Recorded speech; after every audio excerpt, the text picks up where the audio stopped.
Stories of labor exploitation occur every day in New York City against undocumented women, many of them Latinas. Some stories involve working long, hard days for low pay, or sometimes even without pay. This was indicated by employees interviewed in Brooklyn who refrained from filing formal complaints for fear of reprisal.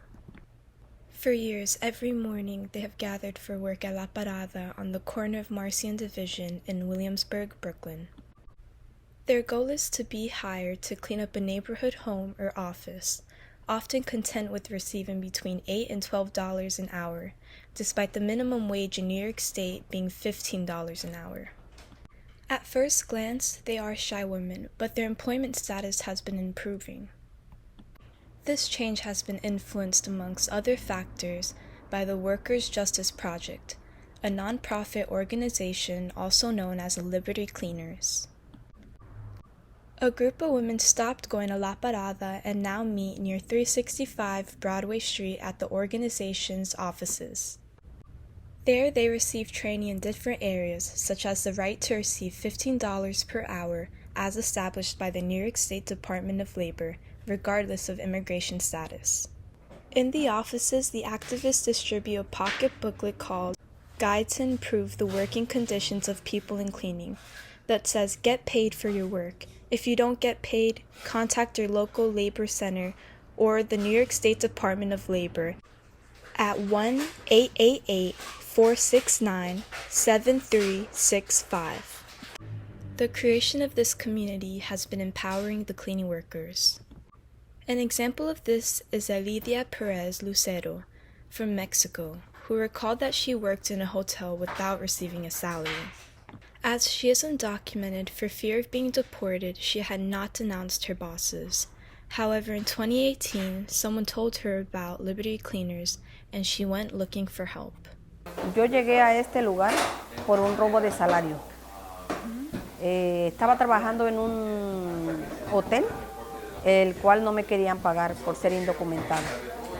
Me hablaron de la organización y acudí y obtuve mi cheque. Aquí fue donde yo he aprendido a defenderme, a perderle el miedo al trabajador, a tratar de conseguir un mejor salario.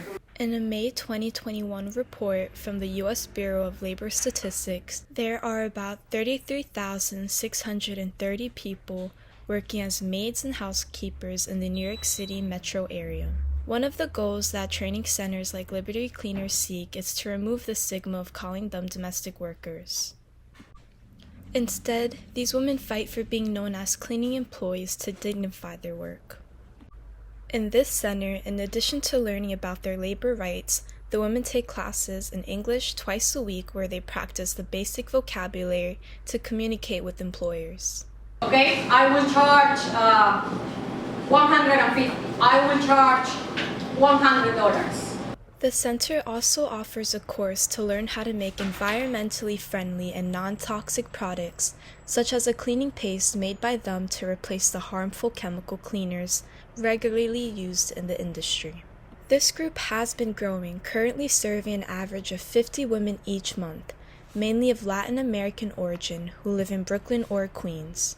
According to Mira Valdez, the director of Liberty Cleaners, she pointed out that the movement needs to be made more visible so that the women learn that they have rights and that they can demand better working conditions. Pues a todas las mujeres que trabajan en la industria de limpieza, las invitaría que se den la oportunidad de acercarse a nuestro grupo, a nuestra organización, al grupo de Liberty Cleaners, informarse de cuáles son sus derechos, al igual de saber que el trabajo que vienen haciendo es un trabajo esencial, es una profesión que lo vienen haciendo y darle valor.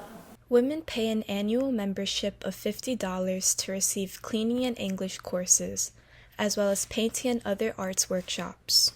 They also receive technological training to be hired by employers through mobile applications. Employees have been building a community that seeks to empower and dignify themselves, especially after they were essential during the COVID pandemic when they were unable to seek the support from the federal government. During a ceremony in July of this year at the Workers' Justice Project offices in Brooklyn, the employees received a diploma for their efforts from New York State Senator Julia Salazar, who represents the 18th district that includes Williamsburg.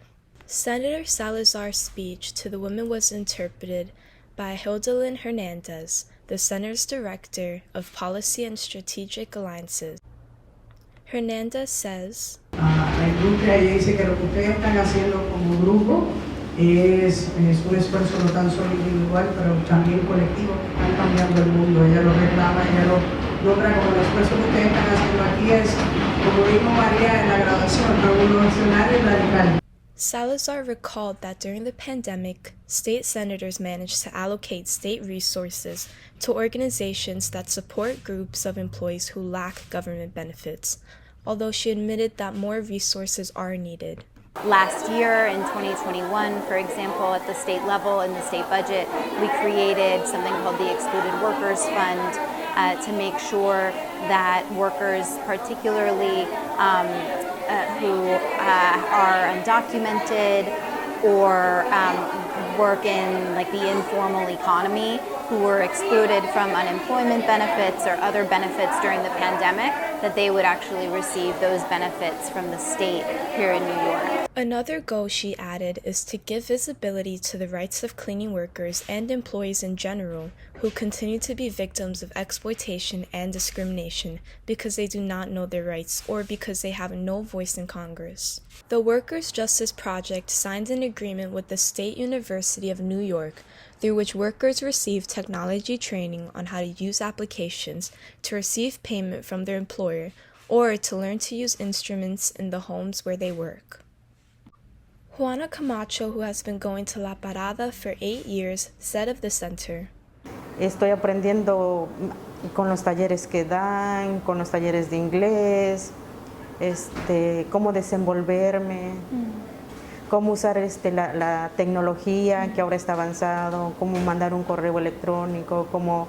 Another cleaning employee who has seen progress is Merced Aguilar, a native of Mexico, who said, Pues mi nombre es Merced Aguilar.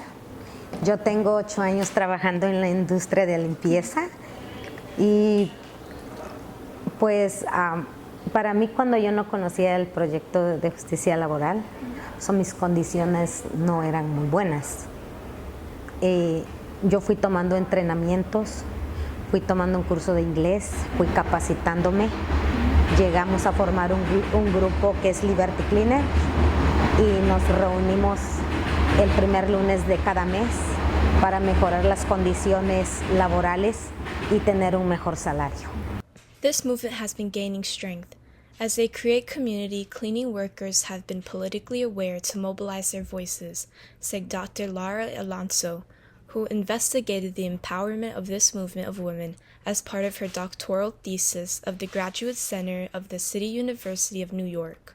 What I study in my dissertation is how a group of people come to see themselves as a community, and then what do they do in order to not only be in a community but to become a political subject that mobilizes its voice in order to fight politically for their own objectives. The struggle of these women to dignify their work and achieve labor justice has gained ground, but more visibility is needed so that other women also join in claiming their rights. As the cleaners say, the fight goes on.